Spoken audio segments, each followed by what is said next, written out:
talk about this later in the program. We're going to move on to the good news now, but stay tuned because you're going to want to hear about this. And so, Mr. Hunter.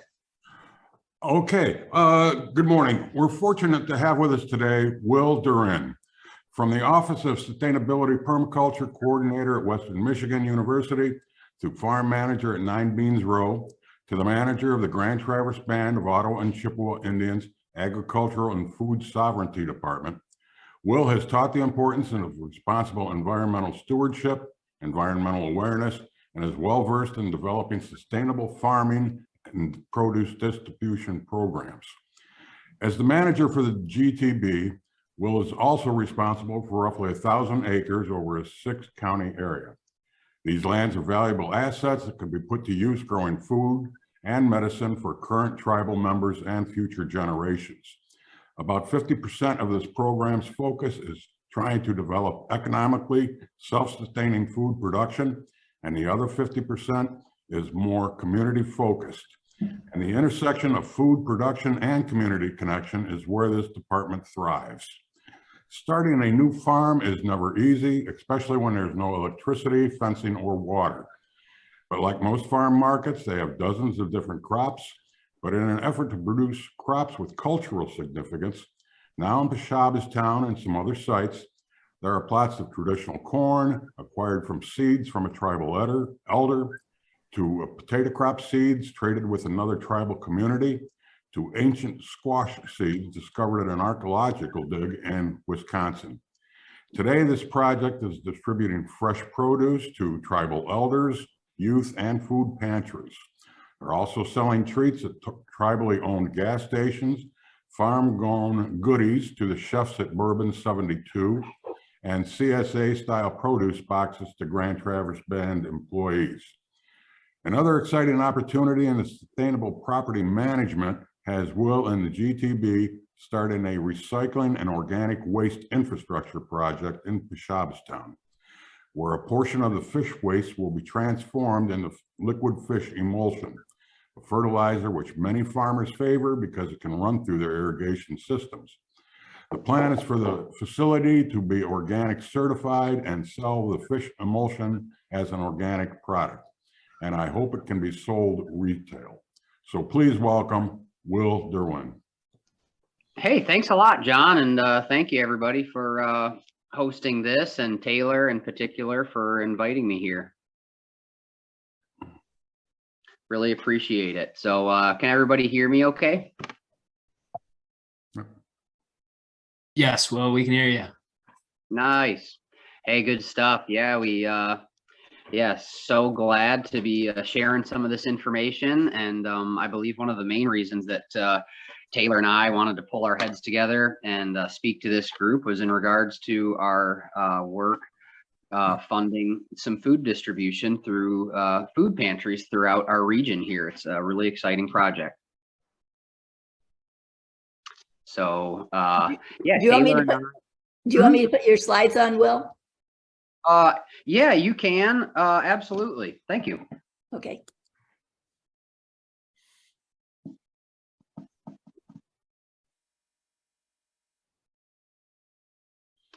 Very nice. So I thought just a bit of a preface on this new Agriculture and Food Sovereignty Department at the Grand Traverse Band could be in order, and it could kind of help people understand exactly what our mission is and how this food distribution that Taylor and I have collaborated on with others in the community, how it fits within this picture of a long-term goal of food sovereignty for the Grand Traverse Band.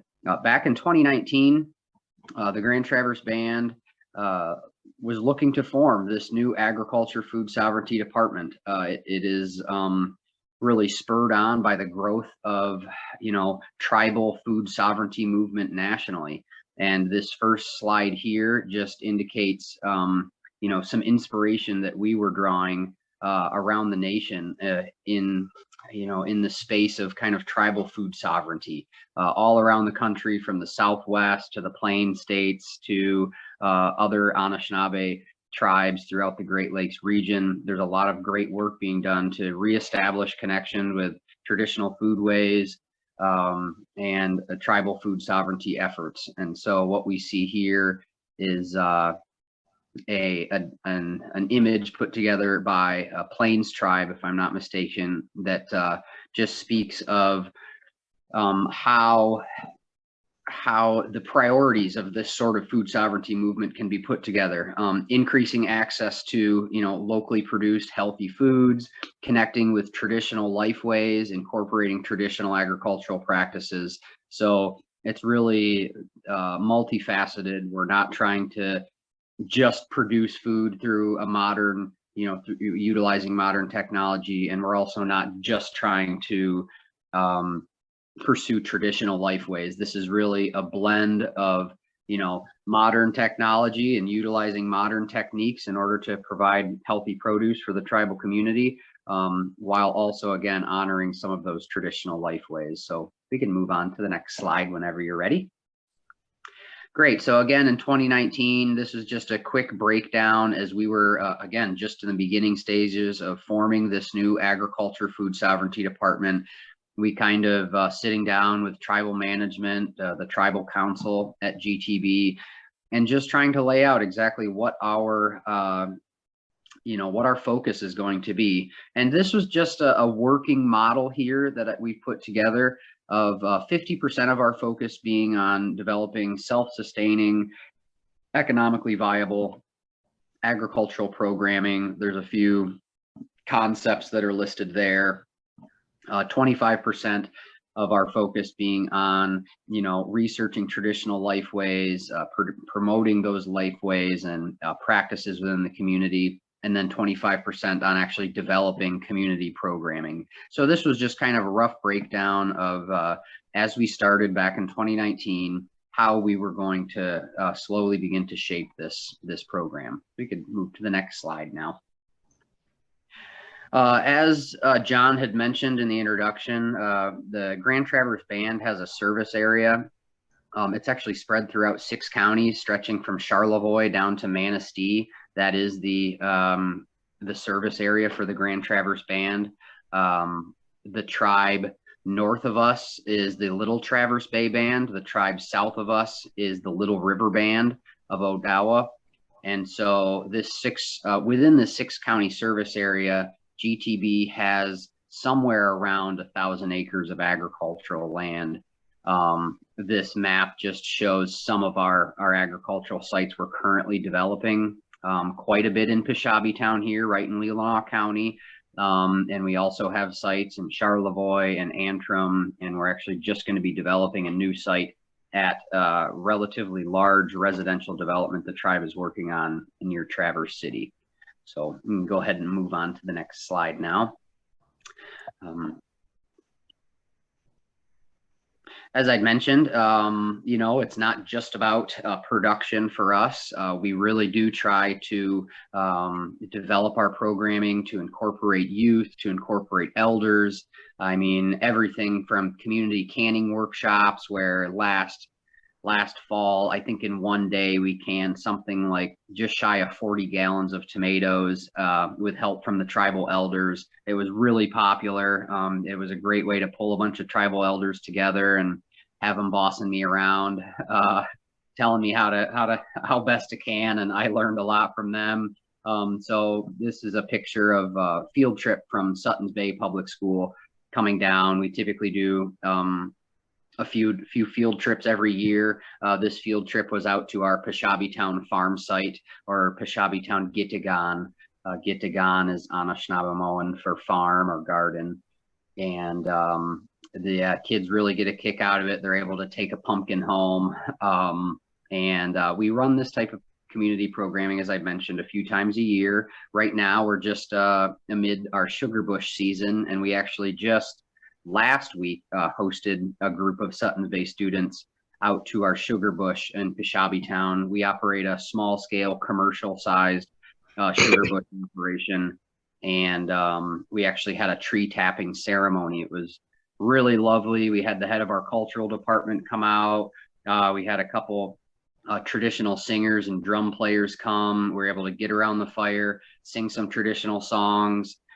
tell some traditional stories about the way things were, and how some of these traditions are thought to have started all those years ago, and have the kids be able to make offerings to the fire to help start our harvest season.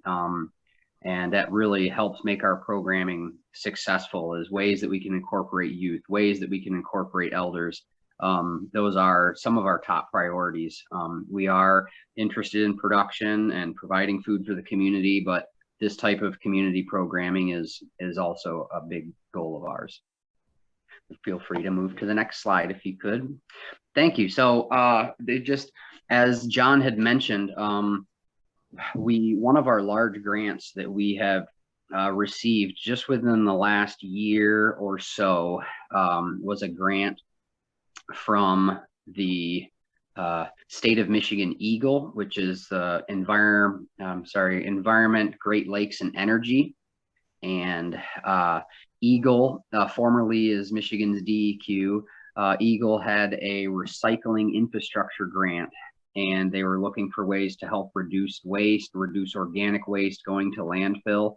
And we recognized an issue here in Leelanau County where every week from May through October, there was somewhere around 3,000 pounds up to even 5,000 pounds of fish waste going to landfill from Carlson's Marina in Leland, and then also from the tribal marina in Peshabytown. And it was either being sent to landfill, or in some cases the fish was being dumped back into the lake. And when you're talking fish waste, you know, it's pretty much everything except the fillets, you know, the heads, the carcasses. And as you know, many of you may know, it does make great fertilizer. And we received a grant just shy of $500,000 from the state of Michigan to begin collecting this waste.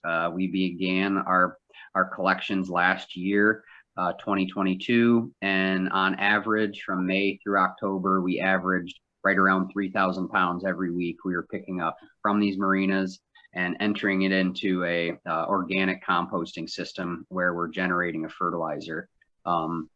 There's a really great video. If you were to type in Waterlution, you can see that name up in the upper left there. I'd invite you to check out a video that they made. That's a nonprofit. They were interested in our project, and they made a really great video regarding our fish waste management project. And I'd invite all of you to check that out. They did a great job putting a video together. And what's really neat about this is that it dovetails with traditional practice. Some of you may know that Native American tribes across this continent, from the East Coast to the Great Lakes region, used fish as fertilizer for hundreds, perhaps thousands of years. It was a traditional practice, burying fish underneath your corn plants every spring, burying fish underneath your squash seed. It was a traditional practice for the Anishinaabe. And so this is really neat that we're able to honor traditional practice while, you know, moving this into the 21st century and making a big difference in waste reduction in our area. So with just a sense of, I couldn't quite remember what our next slide was, or if we have one, where we're at here. Oh, great. Yeah, thank you. This is some couple pictures from our Sugar Bush event. Feel free, you can scan even to the next one. It's a trip from Suttons Bay Public School. As I'd mentioned, we run a small scale commercial sugar bush operation. You can see our evaporator on the left there. We just actually, Thursday and Friday of this week, we boiled down 500 gallons of sap in 2 days. And so we're well into sugar bush season now. And yeah, really looking forward to some good production. So feel free to click to the next slide. We do sell some of our product at Eagletown Market there in Peshabytown. Eagletown Market is right across from Leelanau Sands Casino.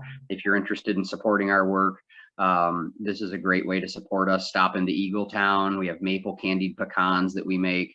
And then typically we have our syrup products there as well. It's a cute little display we have. So this, I thought that giving a little bit of a background of this program would help people understand how this work that Taylor and I and others have collaborated on, how it fits within this larger food sovereignty program at GTB. And again, I'm really thankful that Taylor invited me to come speak to this group. I've heard of Leelanau Indivisible before. I've spoken with a member or two in the past, and I do appreciate the work that people are doing to help pull people together. And so I suppose with that background, we could begin to speak about this USDA Local Food Purchasing Assistance Grant that perhaps Taylor has mentioned. Is that the case, Taylor? Have you brought this this exciting new project up to this group before? Very briefly, but yeah, if you could talk through, you've been the lead. Absolutely. Yeah, just go for it. All right. Thanks, Taylor. Yeah, this all started, honestly. I've got to give a big thanks to another friend of Taylor and ours, Christina Barkle with Groundworks. Just a big thanks to her. It must have been last fall, not 20, gosh, was it? No, it must have been fall of 2021, if I'm not mistaken. Christina and I got together, pulled our heads together. She came and met in Peshabi town, and we were looking for ways that we could collaborate. And she said, hey, there's this really cool grant opportunity, and the only entities that can apply are state entities and tribal entities. And we don't really have a state entity we could partner with in our region. So, wink, wink, nudge, nudge, you think maybe this is something you're interested in, Will? I was like, oh, I'm already writing a bunch of grants, but yeah, I really would like to. And so it was through Christina first mentioning this grant opportunity, and it just seemed like something we couldn't pass up. So this grant, the USDA Local Food Purchasing Assistance Grant, it was providing no match funding. So there wasn't any match required for GTB or our partners to put up funds. And USDA was looking to fund the purchase of locally produced food items to go into the network of food pantries in our region in this case. And we at GTB, we do have some capacity for handling and distributing food.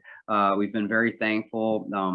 Food rescue has played a part in the success of our food pantries at GTB. GTB operates 4 food pantries throughout the 6-county service area.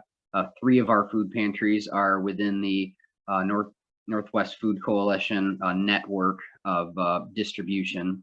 And so for many years, we've received produce from Food Rescue, from Northwest Food Coalition, and we thought that this grant opportunity could be just a small way we could hopefully give back a little bit in supporting the great work that's done to provide food for those in need in our region. So it was about this time last year we were applying for the grant. I think it was due, wasn't it due in April or May last year, Taylor? That's right. Yep. Yeah, and USDA, they took a while. They took their sweet time processing it all. And we just learned last fall that we were successfully received a grant totaling $838,000 to help fund the purchasing of local food for our food pantries in this region.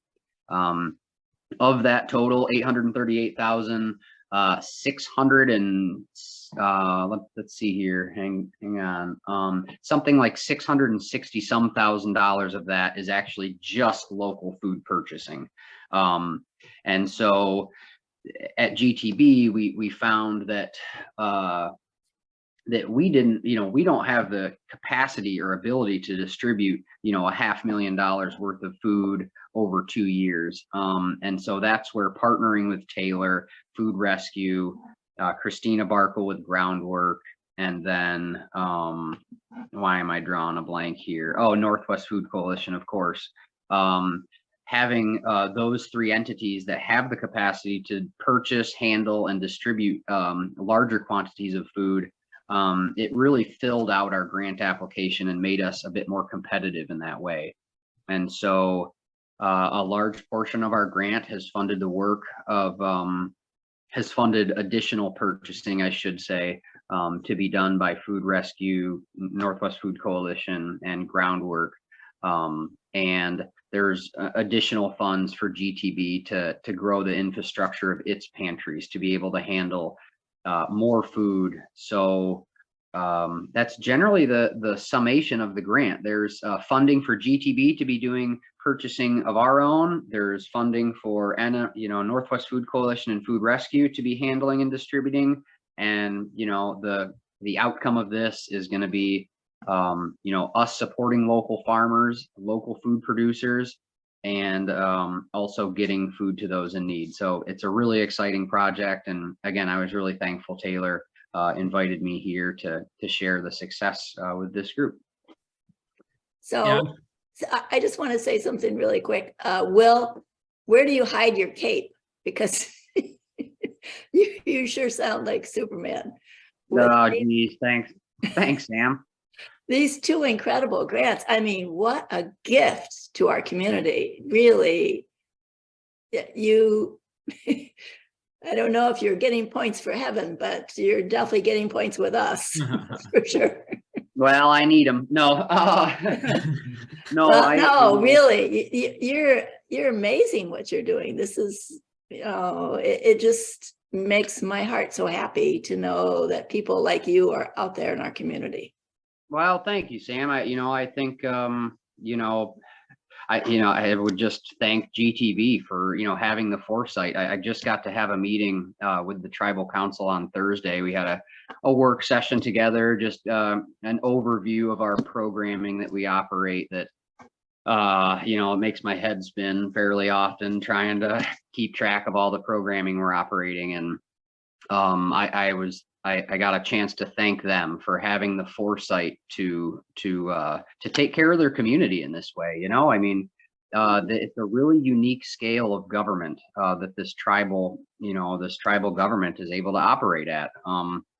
There's about 4,500 people throughout a 6-county service area, and they provide incredible amenities to their community. They have housing department, they have cultural department, they have elders department. So they offer elders programming, they offer youth programming. It's a very unique scale of government. And so it allows for really exciting opportunities like this to take place. So I think a good part of the credit goes to GTB, their tribal council, tribal management, the community as a whole for having the foresight to fund and kind of look forward to these projects. Well, it's impressive. Well, thank you. Yeah, we do host programming open to the community. And just an example, we have some programming at the beginning of April. We kind of have an open house for our Sugar Bush event. If you're interested in that, I don't have a flyer on me right now, but if you were to type in Google GTB newsletter, if you go to their most recent newsletter, you'd find some flyers for our Sugar Bush programming. And if anybody's interested in stopping up, it's April 6th and 7th from 4 to 6 o'clock. We're going to have kind of an open house for our Sugar Bush.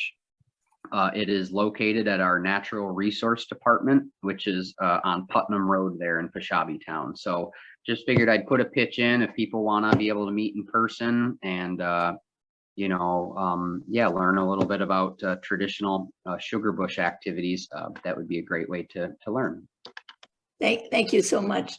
John, do you want to intro Taylor now? Sure. Another presenter with us today is Taylor Moore. Not only is Taylor a member of the Leelanau Indivisible Steering Committee, he is also the manager of Northwest Michigan Goodwill Food Rescue Program. This organization rescues, harvests, repacks, and distributes 2 million pounds of food annually. Each day, they bring 7,000 pounds of food to more than 70 food pantries and community meal sites in the Northwest Food Coalition. They partner with 185 organizations to distribute food equitably across the rural 5-county area, twice the size of Rhode Island. Armed with a bachelor's degree in sociology and political science and a focus on social welfare and justice policy, to a culinary degree from Le Cordon Bleu and a desire to drive a bigger truck, Taylor has led Food Rescue's drive through a transition in adopting systems change practices to address food insecurity and food waste, and totally understands an equitable food system to be a primary function of sustaining and improving one's sense of belonging to a community. Not only is Food Rescue program having an impact on hunger and other social issues, it is also simultaneously having a positive environmental impact, less waste to the landfills. Taylor is well aware of the economic disparity in Leelanau and surrounding counties, especially those for families who are asset limited, income constrained, employed, and those living in poverty. More than 1.3 million people in Michigan participate in the Supplemental Nutrition Assistance Program, or SNAP. And more likely, Taylor's job just became much harder when the federal government rolled back the emergency COVID relief benefit on March 1st. Those additional payments helped more than 700,000 households. That's 700,000, that's more than half of that 1.3 million Michigan household figure. They saw their benefits cut, and this pandemic is not exactly over yet. But not just content to win the locally prestigious 40 Under 40 award, Taylor has also received the Northern Michigan Environmental Action Council Environmentalist of the Year award in the professional category. Congratulations. So please welcome Taylor Moore. Thanks, John. I really appreciate that intro, and I really appreciated Will's intro too. And Sam, I'm glad you picked up on the Cape part of Will. I've known Will now for about 7 years, and he's always been industrious and a problem solver, and he can drive a tractor and also put together a USDA grant with that's very complex. So it's fun to work with, just to see the range of my peers, my friends, and how we're doing work up here. It's pretty cool. So yeah, Will, thanks for talking. This is the first time that we've presented together.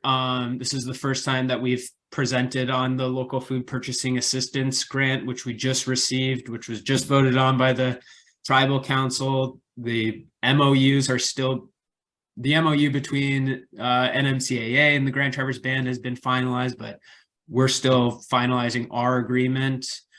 So it's brand new. Money should be rolling in soon, but I really hope that we can come back in a year's time or 2 years time and give a presentation on what this money has meant. It's a brand new program in the United States, and it's going to have an incredible effect on the local food economy and also how we work collaboratively. So it's exciting times, and I'm glad we're really planting the seed right now as it's starting. So today I'm going to talk about Food Rescue and our part of this, and kind of the systems change work, amongst some other things. I'm going to go ahead and share my screen, and we'll get going. All right, I can see that y'all can see the screen. So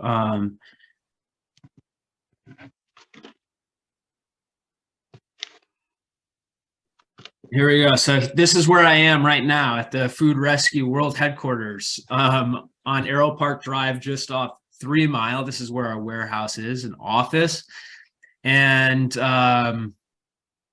this is what it looks like. A beautiful morning. I just took this morning, and I also took this photo this morning. This is the reason I'm here. On a Saturdays, we have the Kindness Club coming to repack purchased apples from King Orchards. And the last time they were here was just before the pandemic. It was a blast, absolutely hilarious.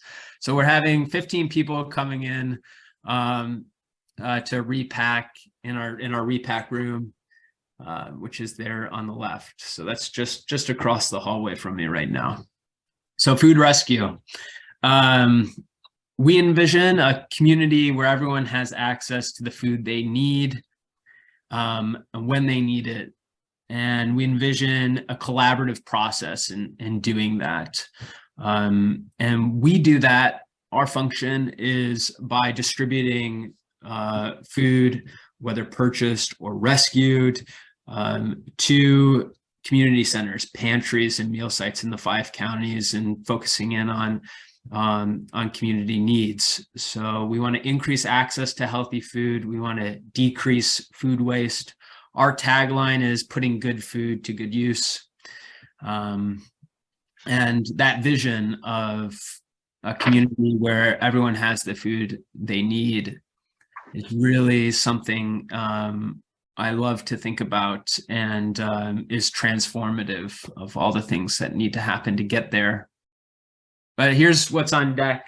I'll talk about food waste, food insecurity, food rescue, systems change, the pandemic, and what's next. And then I'm sure we'll have time for questions. So food waste is just a massive issue in the United States, in the world. In 2019, just over a third of food was unsold or uneaten. Excess food. So about 70% of that goes to waste, ends up in the landfill, and it costs the economy a lot. It's a lot of money, and the resources that go into producing food are also wasted. The environmental impact of food sitting in a landfill is of major consequence. So what food is wasted? A lot of produce gets wasted, right? It's got a short shelf life.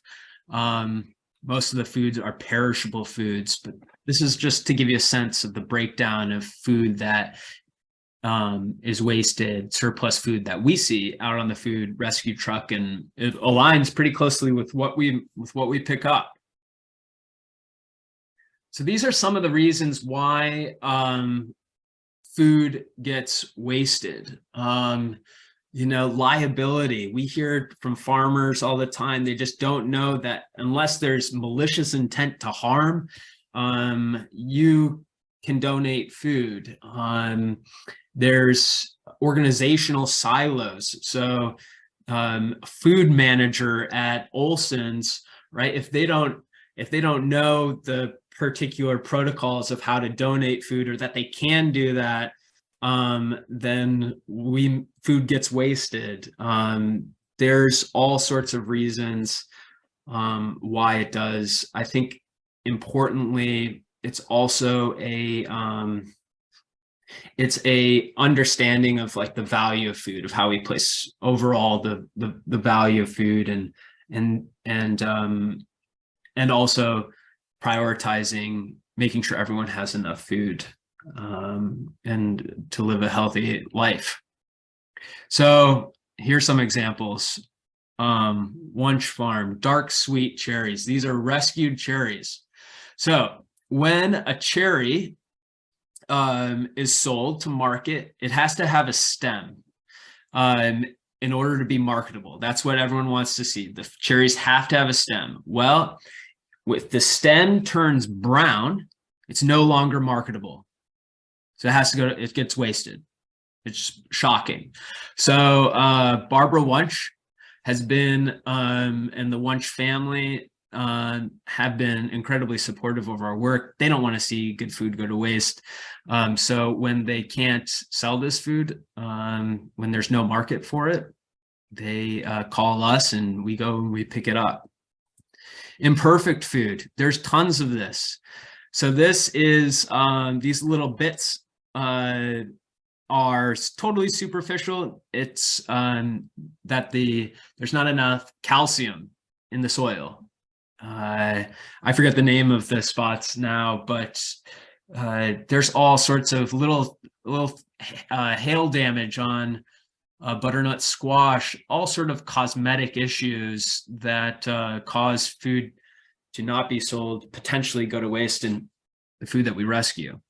And this is classic. We rescue tons of bags of oranges and any bagged produce you can imagine, because if one of them's bad, they will throw it all out. So this very normal on the food rescue truck. Speaking of normal, what is normal? Carrots, vegetables, things come in all sorts of shapes and sizes. And, if it doesn't look standard, we have this aversion to food. I think we actually have a lot less of an aversion than we might think, but you don't see these kind of carrots in the supermarket. They don't get packaged well, but anyone who's grown produce knows that, this is what happens. This is what food looks like. So here's where food is wasted. You've got 21% at the farms, 14% manufacturing, 28% at grocery stores, and then homes is the biggest one. But our focus is on farms, manufacturing, and consumer-facing businesses. So why should we care about wasting food? Well, what's most poignant and the basis of food rescue getting going is that there are people in need. There are children. We still hear stories of children who go to school and are hungry because they haven't had a meal. We should care about food waste because it can save us a lot of money if we know how to keep food, if we know how to process food, cook food. It saves us a lot of money. And then all of the resources that go into food is just nuts. I mean, especially every pound of meat that we rescue, the amount of water that goes into every pound of meat, all the fuel that went to transporting it, all the grain, et cetera, it just amounts to an incredible amount of resources, finite resources that are wasted. And when food goes to landfill, it releases methane and affects climate change. What is a focus? When I came into food rescue, my focus was on more so the environmental impact of rescuing food, but it didn't take long for me to realize just how pernicious food insecurity and hunger. Well, I knew how pernicious and important the issue was and the reality of it was, but just how much more we need to talk about it. And so food rescue, we've really, we talk about the environmental impact of food waste, but we also, increasingly are talking about food insecurity along with the Food Coalition. So 1 in 8 Americans are food insecure. But and this is a reason not to waste food. So food insecurity is an interesting concept, and there's two main ways of looking at it that are really important to understand, especially as we talk about increasing food insecurity and measuring success.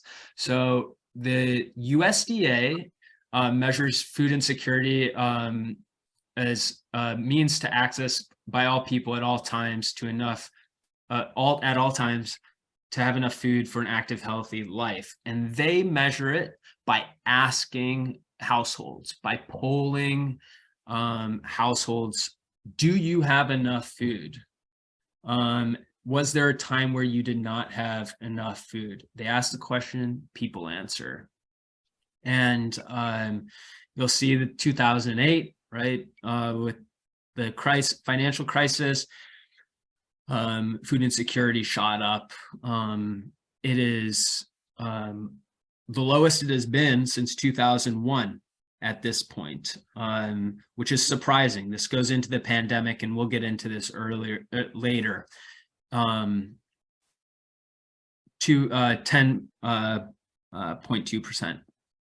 So the other way of measuring it is by just poverty level. and by numbers. So this is the Alice asset limited, income constrained, and employed graphic that accounts for numbers. You make X amount, you've got to spend, your house costs approximately this amount, food, insurance, health insurance, et cetera, et cetera.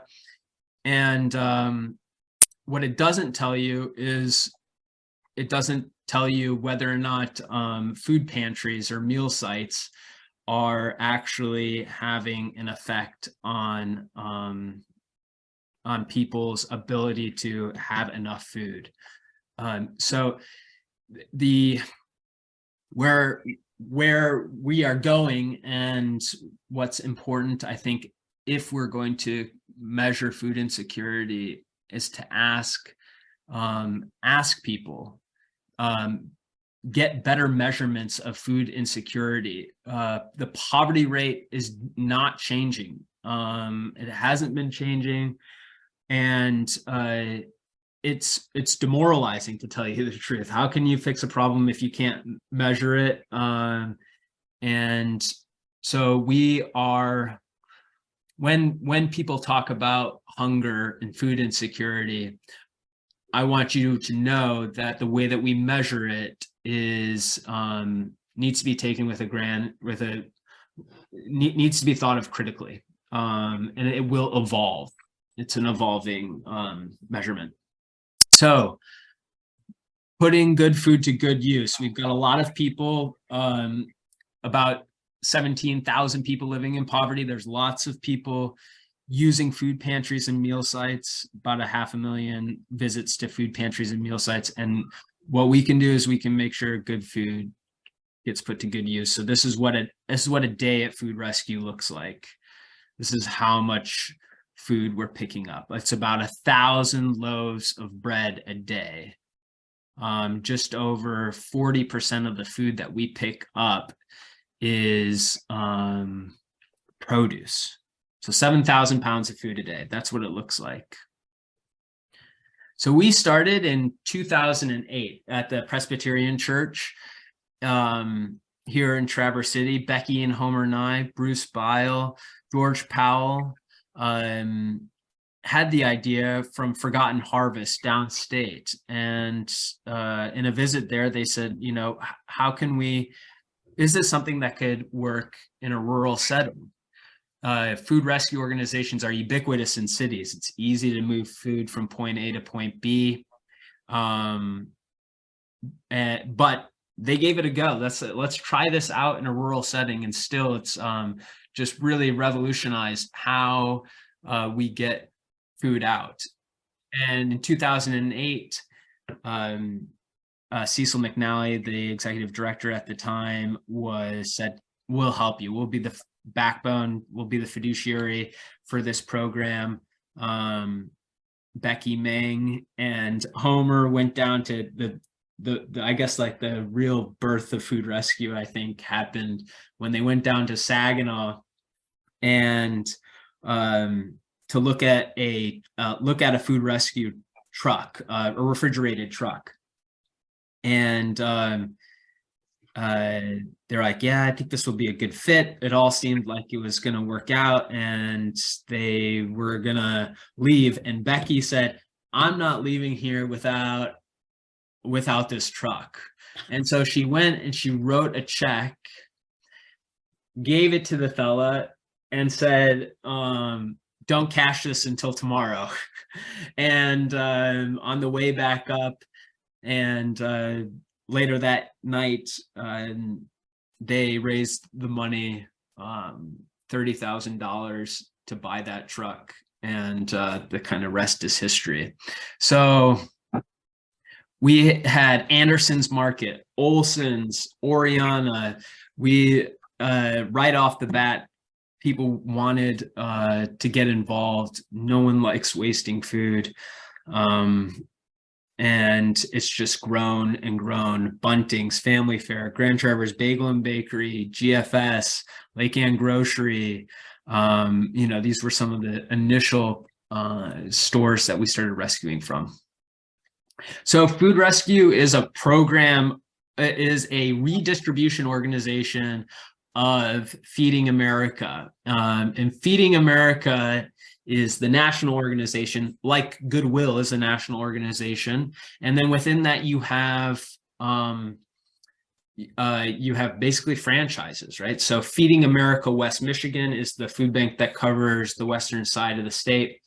And within that, we are a redistribution organization for them. So we're tied into the Feeding America network, which allows us to pick up food from national brands, Costco and Walmart, Sam's Club. And it's all the Feeding America network. It's about 3.6 billion pounds of food that are distributed. So we have 3 box trucks, 2 vans. We have 4 drivers, paid drivers that run routes Monday through Friday. And this is what a route looks like on Monday. This is the Leelanau route, the Benzie route, and then we have a truck downtown. So we pick up 3,500 pounds at Sam's Club, just under 1,000 pounds every time we go to Costco. And then here's the pounds for the pantries that we serve on the Leelanau route. 5 loaves, 2 fish, the Grand Traverse Band Pantry in Peshavietown, the Empire Area Food Pantry at the Glen Lake Reformed Church, and Leelanau Christian Neighbors. I had a video, but I'm gonna skip on that for time's sake. Tuesday route, we have, I can send you I'll put it in the chat. Y'all can check it out yourself. Tuesday, we have our Antrim route. Wednesday, we have Benzie route. 2 trucks are also in Traverse City. Thursday, Buckley route, also are like what we call the Interaska. We go out to Interlochen and back out to Kalkaska and Antrim County. Friday, we have 2 trucks down in downtown Traverse City and 1 truck out in Antrim County. So this is what the routes look like. And the dots are the food pantries and meal sites. So these are all the food pantries and meal sites that we serve. It's just about every food pantry or meal site in the 5 counties that you can think of. We either go there or they come to us to our warehouse to pick up, or we're working with them and on an as-needed basis. So again, this is where food is wasted. The farms, manufacturers, businesses, those are our focus. And every year we work with about 170 different donors. And this past year we worked with 75 different farms, tons of farms. And that's because we started rescuing at all of the farmers markets in Leelanau County. And we've been rescuing at the Sarah Hardy Farmers Market for about 5 years. Now.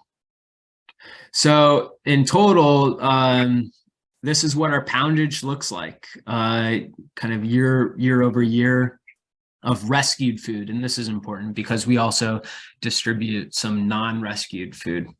The local food purchasing assistance grant that I'm working on with Will, that was not rescued food. That'll be straight from the farm purchased. So it's counted differently, but we could be rescuing food 24/7, but we've got a limited amount of trucks, a limited amount of staffing, and so we are not going to rescue our way out of hunger, but we can be effective with our resources. We're about a $500,000 program, and it's not so much about the amount of food, but the quality of food and what it is we're picking up. That 40% of produce, not picking up soda, not picking up the 4 C's, candy, cupcakes, cookies, and cake. We do not want that. We've got a limited amount of space. And we're trying to improve health outcomes too. The other thing we can control is the equity in distribution. And this is what we keep track of. So when I started, I started looking at how we were distributing food, and in this graph, you'll see. I actually can move my mouse. We have in 2015, Grand Traverse County was receiving 67% of the food from food rescue, but in relative terms, they're 45% poverty rate. So we got another truck so we could run other routes, and we hired a new food rescue driver as well, so that we could start getting more food out to the outlying counties, and have that meet their need. And wow, things have totally changed. I asked Benzie area Christian Neighbors and Kalkaska area Interfaith Resources, Kathy Soames and Michelle Northrup, if I could share these numbers, and you'll see since 2015, it's been almost a 5-fold increase in the amount of food that we are delivering to them. And that has had a significant impact in better serving that community. So all the pantries and meal sites are part of the Northwest Food Coalition. And the fiduciary for the Northwest Food Coalition is NMCAA. Again, that's just about every food pantry or meal site you can that operates in the 5 counties. This is a map too of the food bank network in the state of Michigan. And the Food Bank Council of Michigan is like an association for those food banks. But so the food pantries in Leelanau County, right, they have access to food rescue food, and they also have access to Feeding America West Michigan Food Bank food. One thing that makes us different from from the Feeding America West Michigan is we do not charge anything for food. Most food banks charge handling fees for food. It's about anywhere from 17 to 21 cents per pound. We have been lucky enough since 2008 to provide our service at no cost, which is really remarkable. Our relationship with the Northwest Food Coalition operationally really takes place through the Farm to Neighbor program. And this is distributing purchased food from farms to the food pantries. So the Northwest Food Coalition, Farm to Neighbor program fund, they buy food. Food Rescue doesn't buy, we do not buy any food. We handle all the logistics, however, of picking up that food and distributing it out. And the farms that the Food Coalition are purchasing from are the same farms that we've been rescuing from. And it's this great reciprocity that's happened. And it's just we're in a whole different level than when, certainly when I first started. We will continue to see more and more purchasing from local farms. And I think that's going to be most sustainable for food security and also for food sovereignties, what Will was mentioning. But what underlines our relationship is this sense of interdependence. So Food Rescue, we do not serve any families. We do not deliver food to people. We go to the food pantries and meal sites. And so we rely on the food pantries to get that food out. We say that we rescued food, but we can't do that without the food pantries. So, and for many of the food pantries, there's about 10 food pantries that rely entirely on food rescue food. About a third of all the food that all the food that is distributed at food pantries and meal sites is coming from Food Rescue, off a Food Rescue truck. So they rely on us for food. And so we make sure that our routes are consistent because they have volunteers that rely on us to get there on time. If we get there late or if we miss it, we risk jeopardizing their volunteers. And then likewise at the stores rely on us as well to come and make sure that food gets out. And we've been really focused that this interdependence is what really underlines like our systems change work, which started with the Northwest Food Coalition and groundwork through a Rotary's Charities event. And it started because we knew we needed to increase the amount of healthy food at food pantries and meal sites. In 2014, Chris Thomas published this great report. She was asking people at food pantries, how can we better serve you? What is it that you need? And this was a first. And healthy food was what folks wanted. They wanted more fresh produce. And so that became our goal. That became our mission.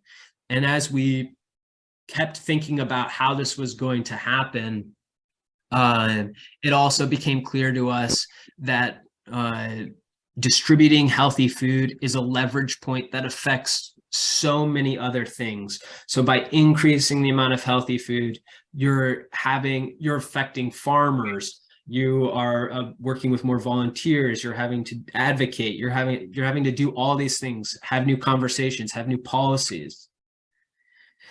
And you're having to change the system. And so we were looking at our policies within the entire system, not just at Food Rescue, but within the food pantries and meal sites. So power dynamics, mental models, how people, how we've had so many conversations. What is healthy food? It ranges, but we need to be aligned in order to meet the needs of the community most effectively. So this has been the goal of the last 4 years, really with measurable outcomes, is increasing the amount of healthy food. So on food rescue side of things, we started rescuing tons of frozen produce. A food processor downstate throws out 30,000 pounds of frozen produce every month. And so we started rescuing it and repacking it. This is perfect. This is great food. The Farm to Neighbor program, investing in the infrastructure and committing the Food Coalition to purchasing and food rescue to distribute that food, and then decreasing the amount of unhealthy food. So during the pandemic, the amount of purchased food just took off exponentially with groundwork, creating the local food relief fund. Megan McDermott and Christina Barkle, who I work with at Groundwork, during the pandemic, they said, oh, we need to help farms. They're losing markets. People are also in need.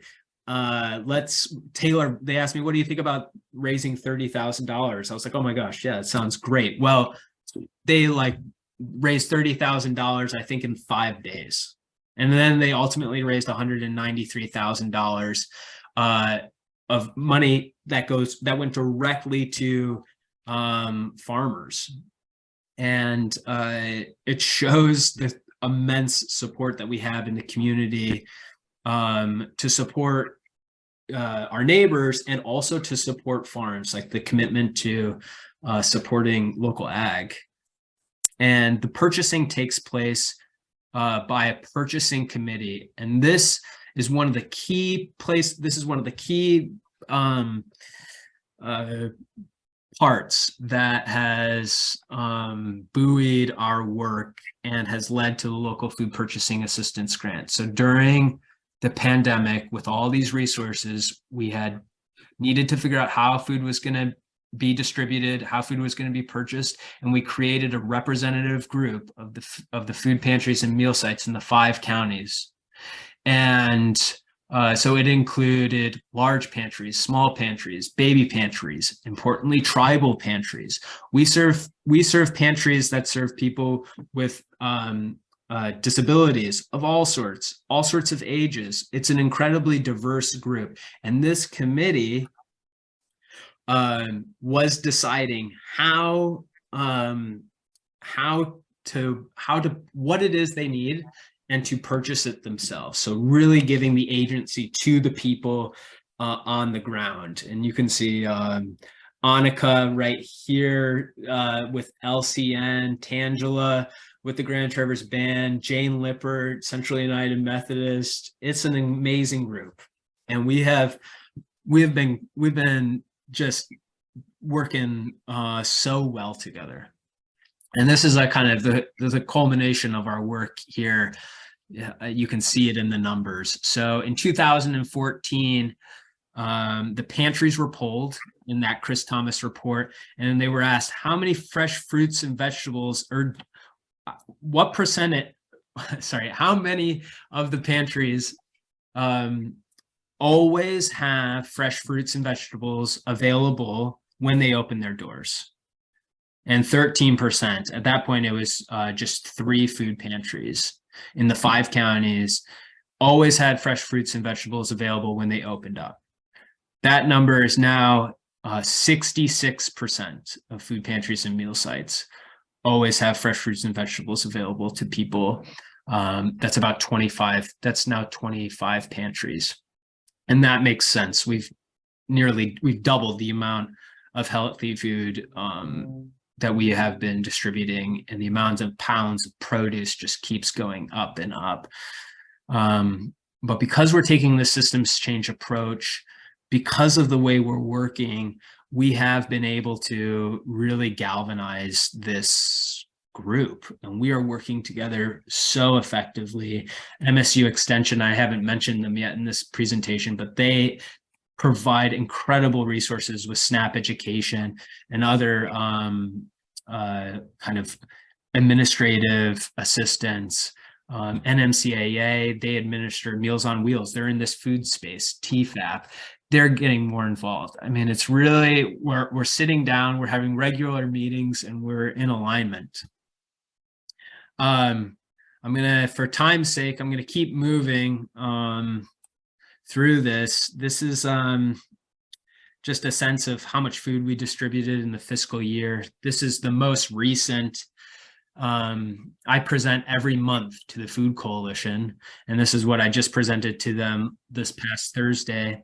We're having a record-setting year at Food Rescue. We're up 19% from last year in total in terms of rescued food. And then the total, including purchased food, about 17%. So on Tuesdays and Thursdays, we have repacks, and Saturdays. We have volunteers that come in to repack, and this work would not be possible without those volunteers. They just do an amazing job, and I will put in the chat how you can sign up to volunteer. So we have Tuesdays and Thursdays, and then also we have volunteers that help us out at farms gleaning excess produce, and there is so much opportunity there. We have a new Healthy Harvest coordinator, Alicia Manson, who does an amazing job. Just had her first season last year, and she'll be I'm sure we're just gonna this program's going to continue to grow because there's all sorts of reasons why farms have excess food. So what's next? More analysis of equity. We've got a lot of great data, and it's just a way of checking in on how it is we're doing, and giving people some firmer understanding, or at least by the numbers, of how it is we work. We do quarterly surveys of the food pantries, and we're learning so much about that. Like, we're able to get a sense of how much food is being wasted, and if it's too much, the quality of food. We're able to determine how many pounds per hour. It's it's easy to get in the weeds, but it's data, and it's, once you get it all set up, it's not hard to track. So about 32%, we know that the food pantries and meal sites distribute approximately 4 million pounds of food per year. And about a third of that's coming from Food Rescue. But 4 million pounds of food sounds like a lot, but food insecurity is a massive issue. 4 million pounds is not going to solve food insecurity.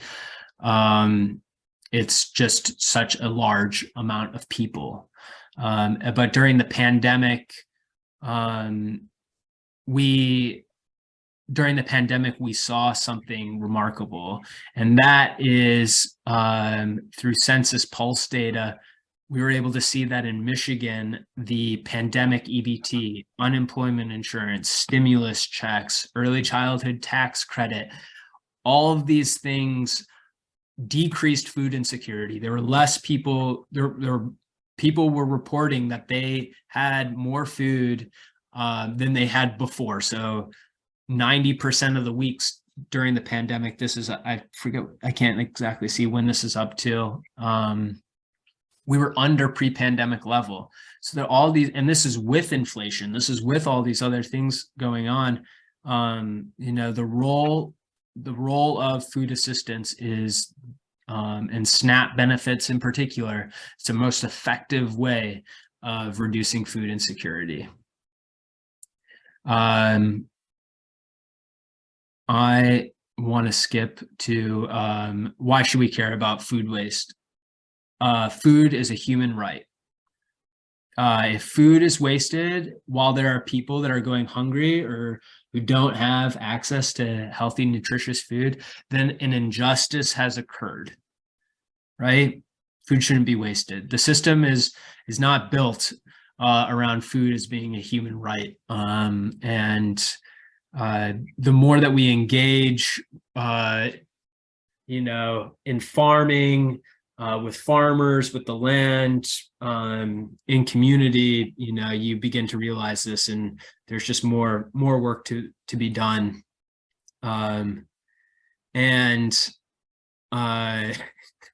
This is kind of cheesy at this point. I don't know why I have this. I guess including work at our warehouse. We're doing work at our warehouse, and that's exciting. We're about to add another freezer and redo our repack room, which is going to help us distribute more food.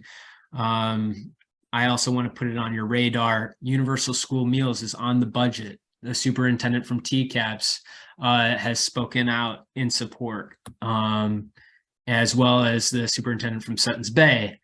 And this program would have an effect on food insecurity. This is something we're writing a letter right now.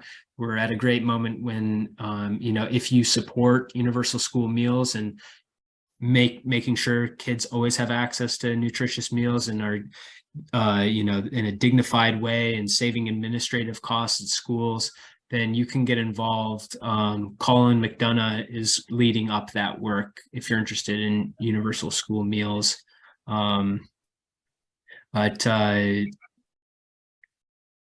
Here is our team, our food rescue staff. So thank you.